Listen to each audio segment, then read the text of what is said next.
It's good to see everyone that has made it out this morning. But moving on to our study for this morning, we'll be continuing the series on the qualities of elders. And the ones that we'll be considering this morning are the qualities of sober-mindedness, self-control, and discipline. So if you're looking for where we can read of those qualities, as has been mentioned over the last few lessons that Nate has given us up to this point, we can read of those in 1 Timothy chapter 3 and also in Titus chapter 1. So as we begin, I'd like to read these passages in 1 Timothy chapter 3 and Titus chapter 1 to hear these qualities in their context, and then we'll get into some additional comments. So in 1 Timothy chapter 3, verses 1 through 7, I'll be reading from the New American Standard Bible. Paul writes to Timothy saying, "This is a faithful saying, if a man desires the position of a bishop or elder, he desires a good work. A bishop then must be blameless, the husband of one wife, temperate, sober-minded, of good behavior, hospitable, able to teach, not given to wine, not violent, not greedy for money, but gentle, not quarrelsome, not covetous, one who rules his own house well, having his children in submission with all reverence.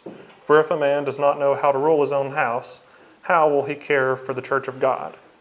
Not a novice, lest being puffed up with pride he fall into the same condemnation as the devil. Moreover, he must have a good testimony among those who are outside, lest he fall into reproach and the snare of the devil." And then in Titus chapter 1, verses 5 through 9 is where we find the qualities that Paul lists there to Titus for elders. So there in verses 5 through 9, Paul writes, "For this reason I left you in Crete, that you should set in order the things that are lacking, and appoint elders in every city as I commanded you. If a man is blameless, the husband of one wife, having faithful children, not accused of dissipation or insubordination, for a bishop or elder must be blameless as a steward of God, not self-willed, not quick-tempered, not given to wine, not violent, not greedy for money, but hospitable, a lover of what is good, sober-minded, just, holy, self-controlled, holding fast the faithful word he has been taught, that he may be able by sound doctrine both to exhort and convict those who contradict." So when we're considering these characteristics, these qualities of an elder, they come from three Greek words, nephalios, sophron, and enkrate. So nephalios, that we find in 1 Timothy chapter 3 and verse 2, is defined by Strong's Concordance as sober. So some different translations of that in different versions of the Bible are sober-minded in the New King James, sober in the King James, temperate in the New American Standard and New International versions, self-controlled in the New Century Version, circumspect, temperate, and self-controlled in the Amplified. So I found three instances of this word throughout the New Testament. Two instances are found in 1 Timothy chapter 3, one being in verse 2 that we just read, and the other being in verse 11. And in verse 11, when we're looking at that context, we see that it's not only a characteristic that's expected of elders, but it's also a quality that's expected of the wives of deacons. The third instance of this word that we find is in Titus chapter 2 and verse 2, where Paul notes that this should be a characteristic of older or aged men. The second Greek word, sophron, that we find in 1 Timothy 3 and 2 and Titus 1 and 8, Strong's Concordance defines as of sound mind, self-controlled. Sometimes it's also translated as prudent or sensible. And we also see this word used a couple more times in Titus chapter 2. There Paul is telling Titus that this quality is one that old and young alike should possess, and not just men, but both genders. And then finally, the third Greek word, the enkrate, that we find in Titus chapter 1 and verse 8, Strong's defines as strong, master of, self-controlled, or disciplined. So from some of the prior lessons that we had whenever Nate was given the study on being blameless or above reproach, remember Nate was saying that if we were to try to use one quality to roll into one to describe what an elder is, that it would be blameless, because being blameless requires, a good period of time for someone's reputation to be established, and being blameless requires that, all of these qualities be present. So while that's true, if we're going to roll them all up into one and really try to summarize what an elder is, blameless and above reproach, is good to describe that. In a way, I would say that this quality, or these qualities of sober-mindedness, self-control, and discipline are really foundational ones to have in order to possess any of the others for any length of time. Having a reputation as someone who is blameless doesn't come without a great deal of sober-mindedness, self-control, and discipline. Blameless, as Nate spoke to us about, is a quality and reputation, like we said, built over years of submitting oneself to God and to righteousness. Self-control and discipline are also requirements to raise children who are faithful, which we read as another qualification of an elder. Whether that's faithfulness and obedience to and respect to earthly parents, or whether that's respect and obedience to our Father in heaven. It requires discipline and self-control and sober-mindedness on the account of the parents to raise such children. Also, to maintain a healthy marriage can at times take a great deal of self-control and sacrifice. It's also necessary in reining in one's temper to have self-control, and also to not be greedy or covetous, and various other qualities that we read of that are necessary for elders to have.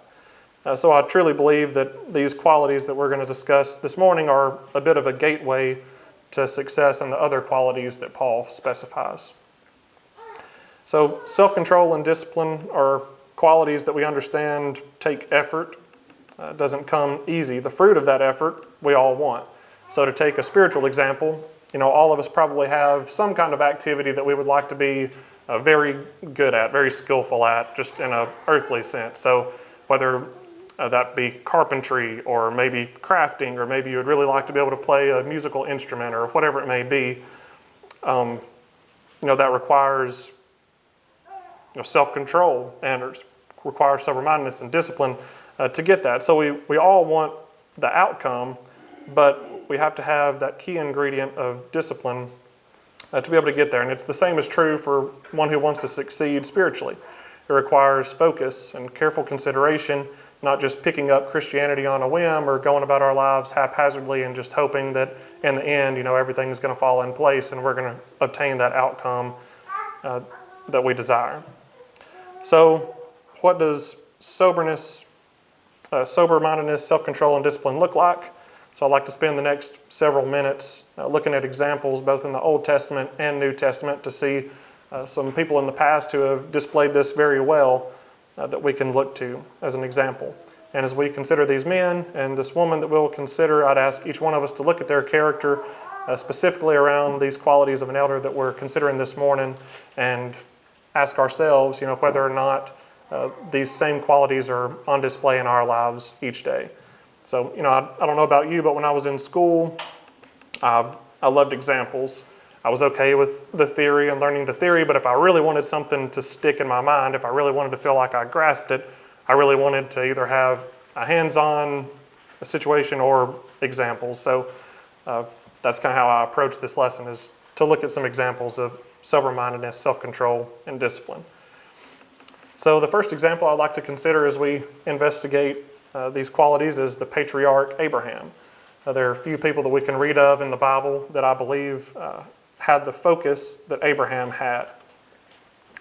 I've heard some terrifying stories over the years, and also some admirable stories at the same time, that there may be someone who was out camping or hiking or rock climbing or something like that, and they're out by themselves doing this activity, and sometime along the way when they were engaged in this activity, they end up getting an arm or a foot or something caught between some rocks maybe, and they're trying to get their foot out and they're unable to get it out. So they come to the point that they understand they have limited choices, and that some of these people have even had the courage to go ahead and sever that appendage so that they could be free and that they could survive. And while those are terrifying yet admirable stories, it's amazing that person had enough sober-mindedness and self-control and discipline to go forward with such a difficult decision to achieve that desirable outcome, being life.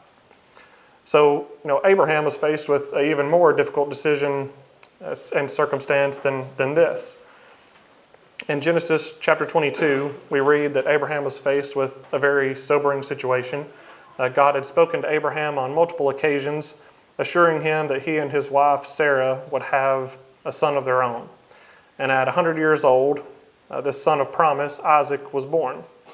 And some years later, when Isaac was young, God tested Abraham's faith, and he commanded Abraham to sacrifice this son, Isaac, on a mountain in the land of Moriah.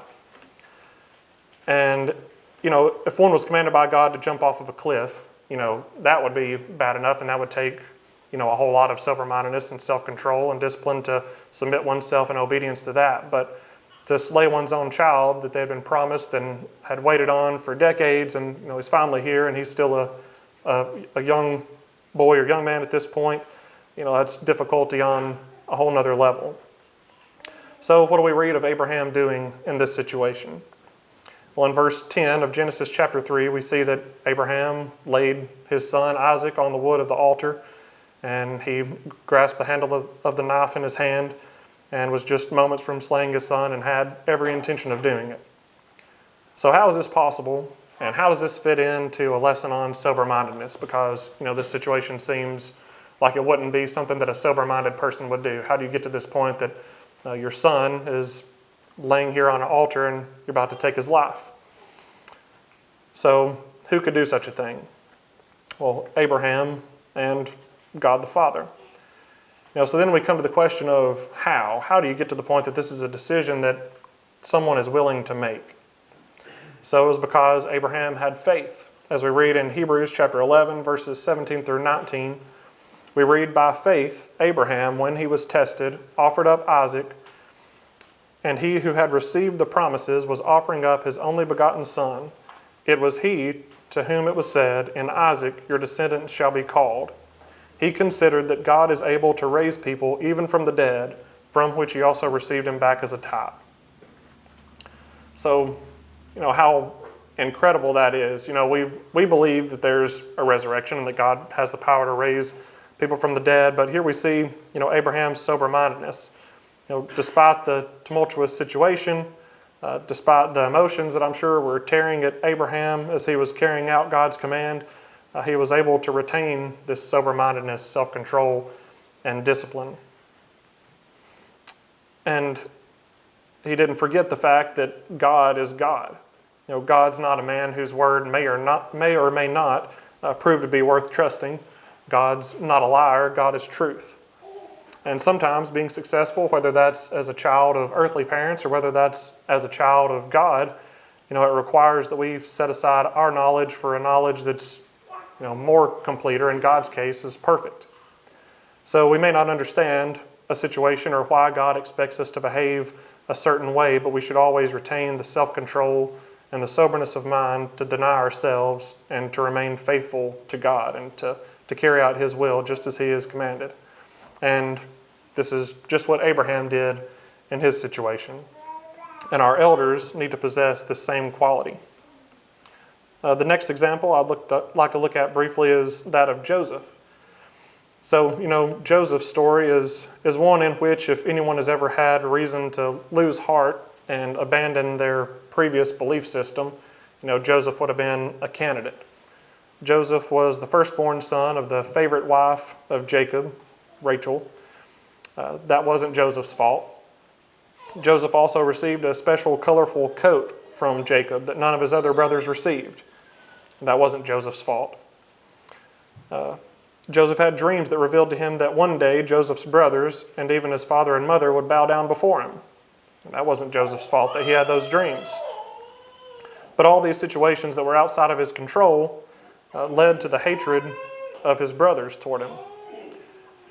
And this hatred resulted in his brothers selling him to some Ishmaelite traders, and he ended up in the house of the Egyptian captain of the guard, who we know whose name was Potiphar. So here's Joseph, who, as far as we know, has been behaving himself righteously in faith to God for his early years, which he's a young man at this point, just 17 or barely over. But through no fault of his own, here he is now a purchased piece of property for a man in Egypt. His colorful coat that I'm sure he cherished, that his dad gave him, is no more. He was stripped of it by his brothers, and they dipped it in blood in order to deceive Jacob into thinking he was dead. He was in this different land in Egypt, and he began to become pretty successful. He was entrusted with everything that Potiphar, this captain of the guard, owned. Then Potiphar's wife began to try to talk Joseph into lying with her. So Joseph, he's a young man at this point, and Potiphar, holding a high position, being the captain of the guard, I would assume he probably had a beautiful wife. And who would know if Joseph committed this act? If God was looking out for Joseph, why is he in this current situation that he's in right now? Why would he allow Joseph to be sold to merchants and isolated from his family in Egypt? It wasn't his fault that he was born to Rachel. It wasn't his fault he got this coat. It wasn't his fault that he had these dreams. So, why would God allow that? Life hadn't been fair to him. Why should he be expected to act with fairness towards other people? So, is that Joseph's attitude that we see? Well, absolutely not. Despite the circumstances, Joseph didn't look for ways to deny or to question God. In all things, he had faith that God did have a purpose for what was happening to him, and it wasn't just a random string of circumstances and coincidences that got him into the place he was in. So, after day, with Potiphar's wife pursuing him and him denying her multiple times, one day she became more adamant and she grabbed a hold of his garment, but Joseph slipped out of it as quickly as he could and he took off running. Joseph didn't allow his circumstances to control him. He retained his self-control, his sober-mindedness, and he controlled his circumstances in as much as he was able. And even later in life, we read that Joseph had the perfect opportunity to get revenge on his brothers and to get back at them. Those brothers who had despised him so much and had said, you're never going to rule over us, we're never going to bow down to you. Here they are, and they're right in front of him, and they're asking for food. And these are those who took that special coat from him, who sold him into this land away from his family, from his mother, and from his younger brother, Benjamin. But do we see Joseph seeking revenge in this situation? He surely had the power to.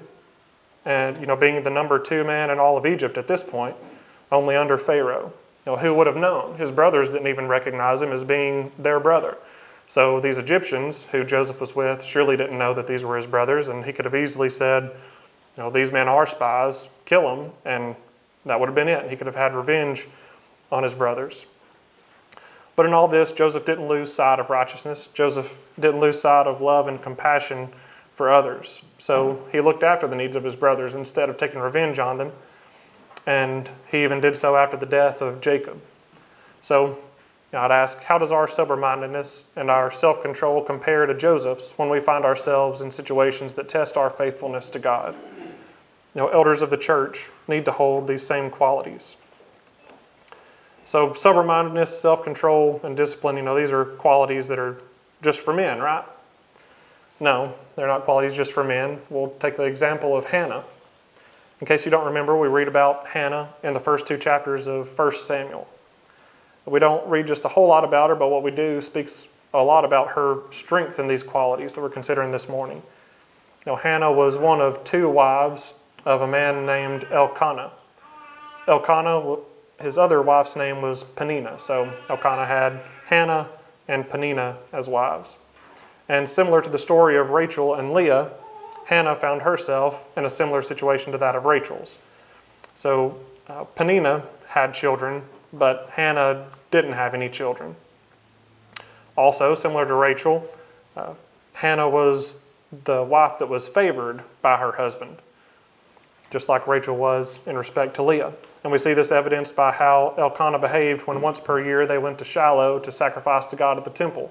We read that whenever Elkanah would give out the sacrifices to his wives and to his children, he always gave a good deal more to Hannah in relation to the others.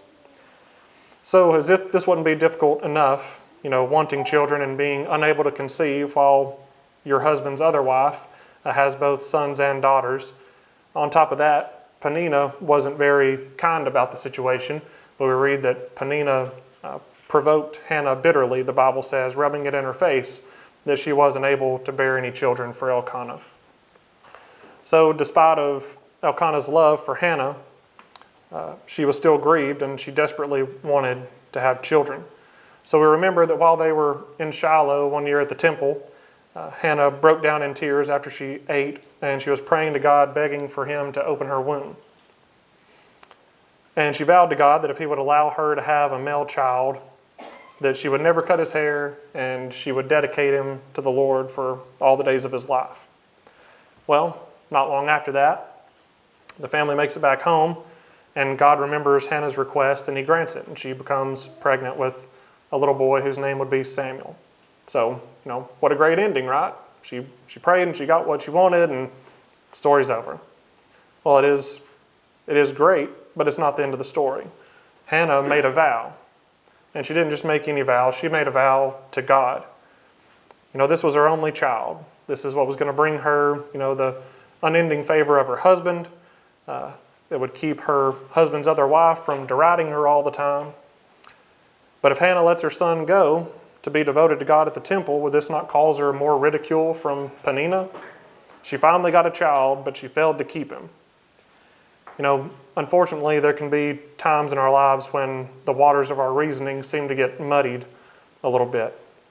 And it becomes easier, when we want something so badly, it becomes easy sometimes to, find a way to justify it in our minds despite knowing what the right thing to do is. So, in this situation, I could imagine, being in Hannah's head and thinking, surely God wouldn't hold her to this vow, right? Maybe she would dedicate her next child.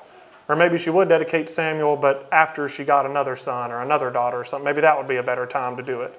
And not that she wouldn't dedicate him at all, but it'll just be a little bit later, and surely God would understand. But no, that was not Hannah's thinking. That was not Hannah's decision, most certainly.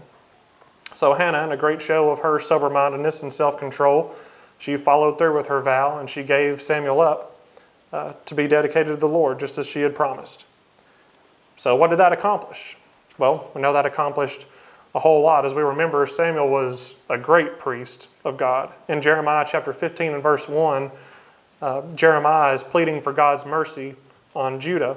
And God, in his frustration with Judah, says, even if Moses and Samuel stood before me, my mind would not be favorable toward this people. Cast them out of my sight and let them go forth.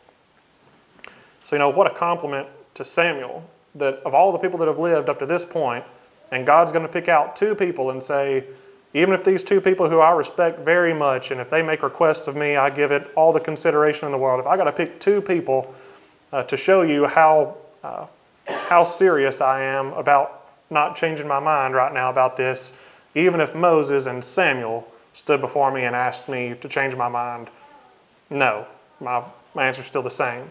I will not be favorable toward this people. So, Samuel certainly grew to be a great man and a great servant of Jesus, and surely a part of that is due to Hannah's behavior and her sober-mindedness and her self-control. So, her character is one that we should consider against our own. When we become Christians, we're committing that we're going to remain faithful to God all of our days. We're making a promise at that point. So are we upholding that commitment every day? When we're confronted with difficult circumstances, are we remaining sober-minded, self-controlled, and disciplined, and making the choice that we know pleases God? And just because a man or a woman fails to show sober-mindedness and self-control in a certain instance, even if it is a very serious one, does that mean that they can't recover from that mistake and there's no hope going forward? Well, one of the greatest examples of this, I would say, is David. In some instances, we read of a great deal of sober-mindedness and self-control on the part of David. One of the greatest challenges of David's life was dealing with King Saul and how much he hated David. We read in 1 Samuel chapter 18 that Saul became jealous of David because the people began regarding David more highly than Saul. In 1 Samuel 18 chapter 7, the women were dancing and singing. As we remember, Saul has slain his thousands and David his 10,000s. And from that point on, Saul started looking for a chance that he could kill David. And despite David and Saul's son Jonathan trying time and time again to convince Saul that, David isn't after your throne, he's not trying to kill you, Saul wouldn't have it. He wouldn't listen, but instead he pursued David, and he pursued David's men all over the place. And during that time, we read on multiple occasions that David had what seemed like a golden opportunity. In one case, in 1 Samuel chapter 24, Saul went to attend to his needs in a cave, while he was pursuing David and David's men, not knowing that David and his men were actually in that very cave that he was going into. And David had told his men that God had told him that God would deliver Saul into David's hand. So, to David's men, this was obviously the fulfillment of what God had told David. And in 1 Samuel chapter 26, they encouraged him to take Saul's life, saying, this is the day that the Lord has talked about to you. Like, this is it. He's right here. He's in the cave. We're here. There's no problem. Nothing stopping us from being able to kill King Saul and end all this. And in another case, in 1 Samuel chapter 26, Saul and his men once again are pursuing David, but this time they're asleep in their camp. And David and one of his men, Abishai, they go down into the camp while they're sleeping. And they're able to work their way between the men, and they get to where Saul is. And they're standing right there by him. And Saul's spear is stuck in the ground right beside his head where he's laying. So there they're standing above Saul, looking at him.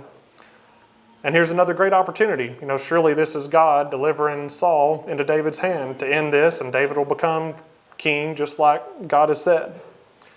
And Abishai looks at David and says, God has delivered your enemy into your hand this day. Now, therefore, please let me strike him at once with the spear.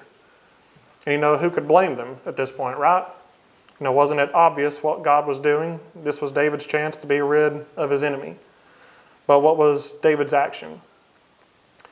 Well, as he told his men in 1 Samuel chapter 24 and verse 6, the Lord forbid that I should do this thing to my master, the Lord's anointed, to stretch out my hand against him, seeing he is the anointed of the Lord.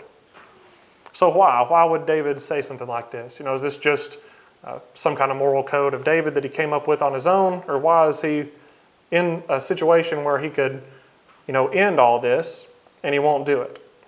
Well, in Exodus chapter 22 and verse 28, God commanded the children of Israel, saying, you must not curse God nor curse a ruler of your people.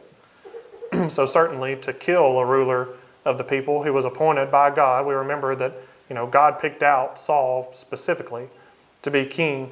So for David to go through with such an act and have Saul killed certainly would not be abiding by what God commanded. And while the situation seemed obvious to David's men that they should take Saul's life, David knew what was expected of God's people. And as was recorded in Deuteronomy chapter 32 and verse 35, God also said, vengeance is mine and recompense. So, even though David's life was at stake, he did have his own life to worry about potentially. He remembered the word of the Lord and he didn't stray from it. Now, as I mentioned a minute ago, this doesn't mean that David never stumbled in this area. So we can remember from 2 Samuel chapter 11 that David was faced with a string of events related to Bathsheba and her husband Uriah the Hittite. And in this circumstance, we do see that David stumbled from his sober-mindedness and self-control. And he suffered a lot from that string of events and the bad decisions that he made, for the rest of his life. He suffered with the consequences of that. And, if we're reading through the Psalms, we can read in many Psalms where, David is sorrowful over the choices that he's made and he's begging for God's mercy on him. But did this render David as an incapable leader from that point on, and he could never accomplish anything else? He could never be useful to God as a leader? No, there was still a lot of good that he accomplished in later years for the people of Israel and for God, and raising up Solomon and preparing for the building of the temple that was going to take place in the days of peace whenever Solomon began to reign in his place. There's just because someone stumbles in an area doesn't make them an incapable leader. And, we see this in Peter as well.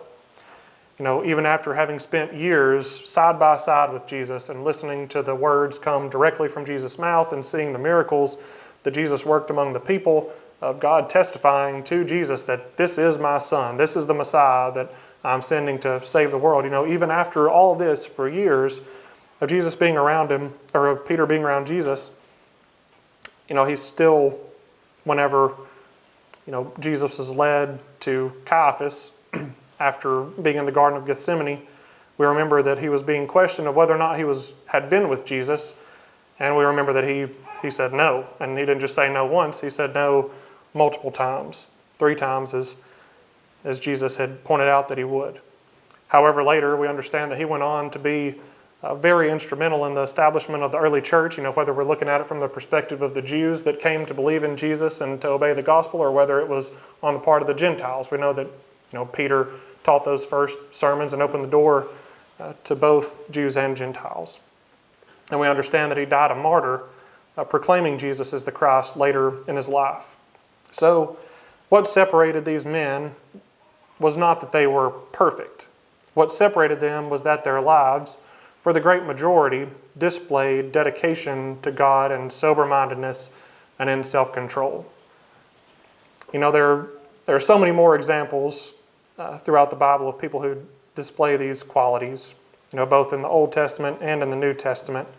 But the perfect example, as always, of all good things is Jesus. It would take too much time to list every instance in which we see this quality present in Jesus, but we'll take a brief look at one instance from early in his life, and then we'll look at an instance later in the last days. So when Jesus was a 12-year-old boy, we read in Luke chapter 2 that Jesus had stayed behind in Jerusalem. We remember that they had gone to partake of the Passover, and that Joseph and Mary had been headed back home after the Passover from Jerusalem. And then some days into their journey, they realized that Jesus wasn't there. So they turn around and they go back to Jerusalem searching for him. And at this point, we understand that Jesus already knew who he is. In Luke chapter 2 and verse 49, after Joseph and Mary questioned why he had stayed behind, he answered saying, "Well, why did you seek me? Did you not know that I must be about my Father's business?" However, what do we read next? In verse 51 of Luke chapter 2, we read that Jesus left with Joseph and Mary, and he went back home, and he was subject to them.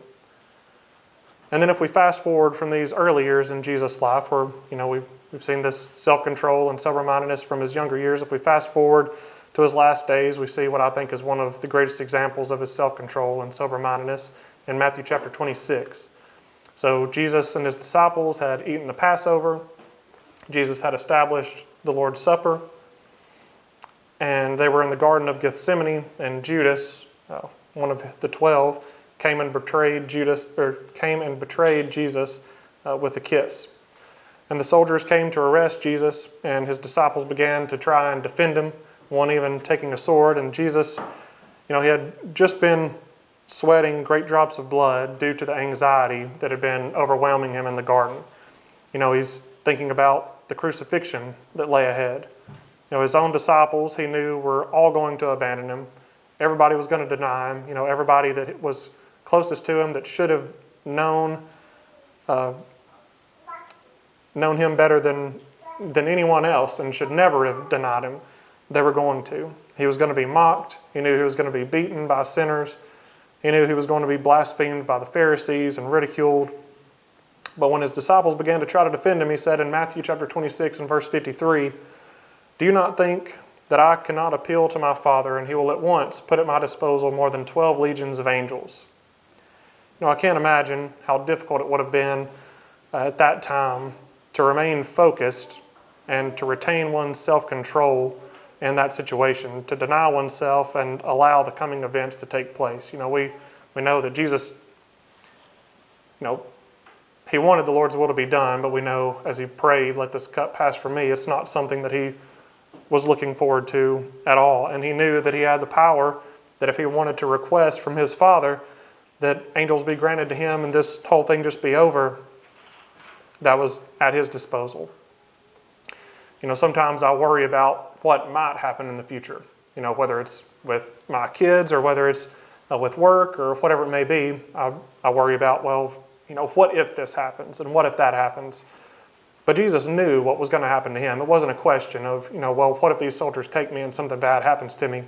He knew what was going to happen. But Jesus taught, but he remained on course, and he didn't falter from his sober-mindedness and his self-control and his discipline. And Jesus taught his disciples in Luke chapter 6 and verse 40, a pupil is not above his teacher. But everyone, after he has been fully trained, will be like his teacher. So Jesus is our teacher. And in all things and in all ways, we should be examining Jesus' character and molding our own thoughts and actions to conform to those of his. We should be sober-minded. We should be self-controlled in all of our thoughts and actions. We should dedicate ourselves to the pursuit of those qualities, and it's going to take effort to do so. As Paul encouraged the Corinthians in his first letter to them in chapter 9, verses 24 through 27, Paul said, "Do you not know that those who run in a race all run, but only one receives the prize? Run in such a way that you may win. Everyone who competes in the games exercises self-control in all things. They then do it to receive a perishable wreath, but we an imperishable. Therefore I run in such a way, not without aim. I box in such a way, not as beating the air, but I discipline my body and make it my slave, so that, after I have preached to others, I myself will not be disqualified." We don't need to live our lives in such a way that we're just beating the air, as Paul says. We don't need to live our lives without aim. We need to be sober-minded. We always need to be focused on God's Word and on what God expects of us. And we need to display self-control and discipline in all of our actions, and this is especially true of those who are considered for the role of an elder. But as we've seen, these aren't just qualities for elders. These aren't just qualities for men or for those who are old, advanced in years. These are qualities for all of us to strive for from the time that we're young until the time that our lives here are over. Now, I do believe that, as in all other godliness, we should be ever increasing in these qualities.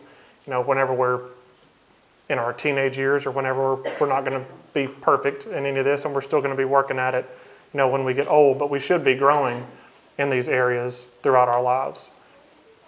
And since this is something that we are all working on, we're all trying to get there. It's not just the elders, it's not just the teachers, or it's all of us. We're all working toward this. Because of that, we need strong examples in our leaders to look to and to teach us and provide instruction to us as we try to grow. And one thing that's essential, if we always want to act in a way that displays sober-mindedness and self-control, is faith. How were these men and women able to make the decisions that they made? Very difficult decisions in these cases. Well, number one, it's because they knew what God's word or what God's will was on a matter.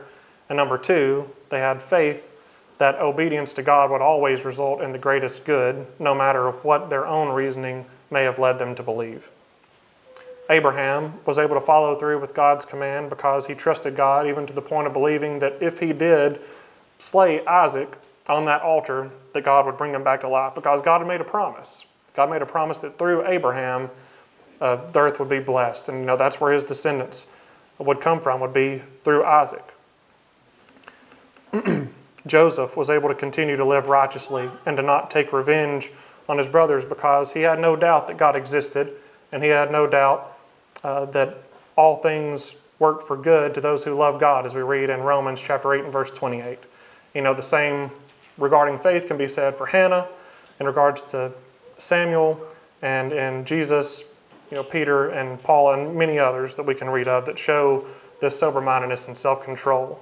Through our faith, this sober-mindedness and self-control, we can keep our priorities straight if we have that faith. We can focus on spiritual things. We can abstain from sin. We can do what's right, make necessary sacrifices, and persevere through trials. And these are qualities that we should all be working on to grow every day. And they are qualities we should expect of those who desire to be elders in the Lord's church.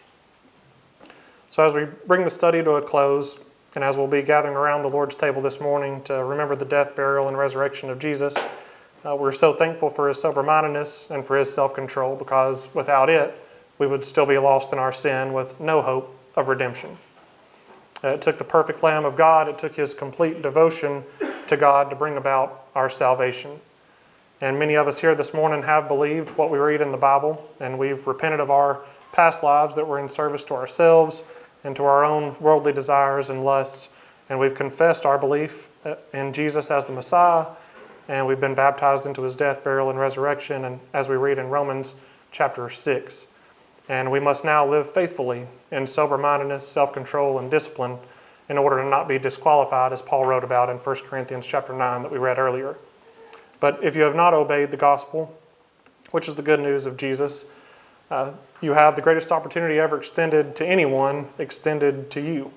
By obeying the gospel, you can receive remission of your sins and be adopted as sons and daughters of the God of heaven. This is a decision that requires sober-mindedness. As Jesus taught in Luke chapter 14, verses 27 through 33, Jesus said, "Whoever does not carry his own cross and come after me cannot be my disciple. For which one of you, when he wants to build a tower, does not first sit down and calculate the cost to see if he has enough to complete it? Otherwise, when he has laid a foundation and is not able to finish, all who observe it will begin to ridicule him, saying, 'Well, this man began to build and was not able to finish.' Or what king, when he sets out to meet another king in battle, will not first sit down and consider whether he is strong enough with 10,000 men to encounter the one coming against him with 20,000? Or else, while the other is still far off, he sends a delegation and asks for terms of peace. So then none of you can be my disciple who does not forsake all that he has." So, it takes sober-mindedness to make the decision to become a Christian, and it takes sober-mindedness and self-control in every day thereafter. But if you have not yet obeyed the gospel, but you understand what's required of a Christian, and you're willing to commit your life to him in exchange for everlasting life, then we certainly encourage you to make those wishes known, and we'll be more than happy to assist you in that. Or if there's anyone that's in need of public confession or has a request of prayers of the church on their behalf, then at this time we offer this opportunity to you as well as we stand and sing this song.